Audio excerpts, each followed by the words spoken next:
Scanner est une pièce qui est composée d'un ballon d'hélium en latex qui transporte un microphone sans fil dans un espace sous l'effet d'un ventilateur qui crée un courant d'air continu et sous l'effet aussi de l'influence des visiteurs qui peuvent modifier les flux d'air qui portent le ballon. Ce ballon se déplace dans un anneau composé de 8 haut-parleurs qui sont chacun accordés différemment électroniquement. Cet accord varie en fonction de la position du ballon dans l'espace.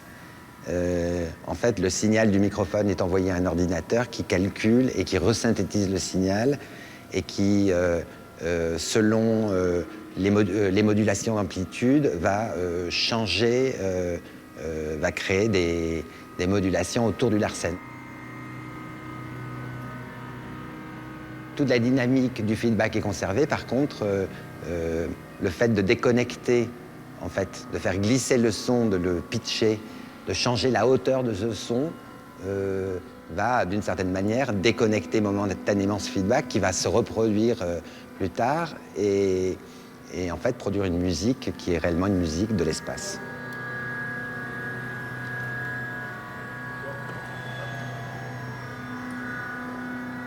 J'ai été invité à faire une exposition personnelle à la Maison Rouge et donc j'ai pu travailler sur ce projet de Transcom.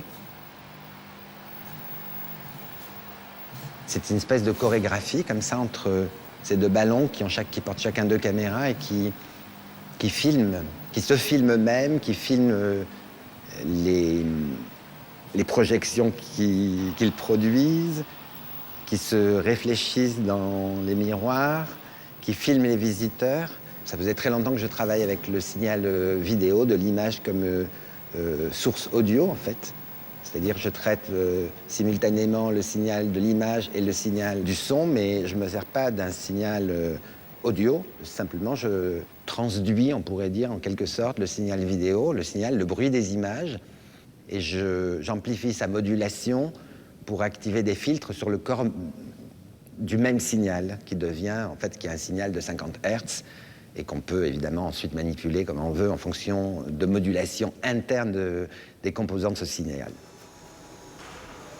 C'est à travers la manipulation, bien souvent, que je suis ramené à faire la même musique, en fait. C'est comme si j'utilisais des moyens tout à fait différents et qu'à un moment donné, dans mes réglages, j'identifie et c'est ça. Alors, je ne sais pas à quoi c'est dû, je ne fais pas une analyse approfondie pour savoir, mais j'ai bien l'impression que bien souvent, c'est comme une sorte de... quelque chose qui est une sorte de code, comme ça, que je... C'est une musique que je produis et que je reconnais.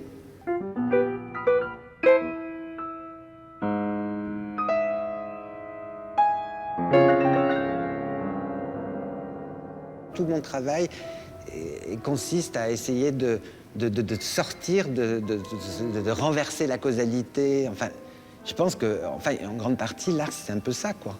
Hein, d'inverser les perspectives, on pourrait dire.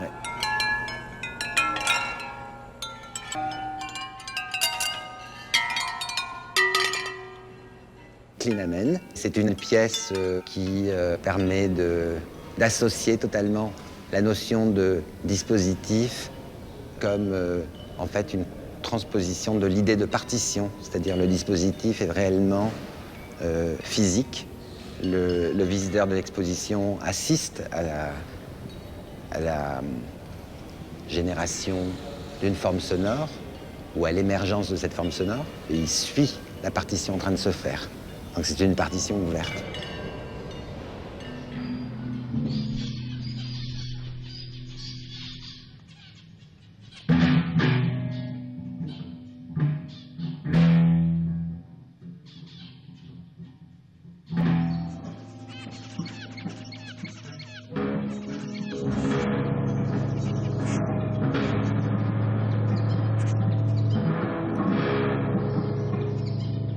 J'ai beaucoup de pièces qui utilisent des instruments traditionnels, classiques, dont on se sert d'une certaine manière pour les reconfigurer dans un dispositif où ils échappent un peu, ou en tout cas ils produisent autre chose.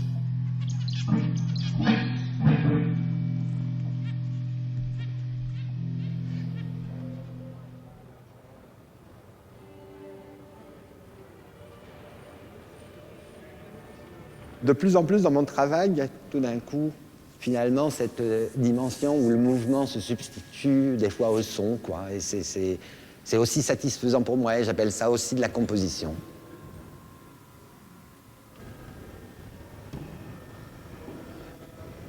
Les murs sont des reliefs, sont des pentes infranchissables pour les pianos. Le piano est persuadé qu'il ne peut pas franchir tel... donc au lieu de foncer dans le mur, il est confronté à une pente qui l'empêche de grimper. Et donc il va tourner. Et donc voilà, se dire que finalement on peut tout à fait faire croire à un objet, hein, ou créer l'illusion pour un objet, c'est fou, quoi. Ça ouvre des perspectives délirantes.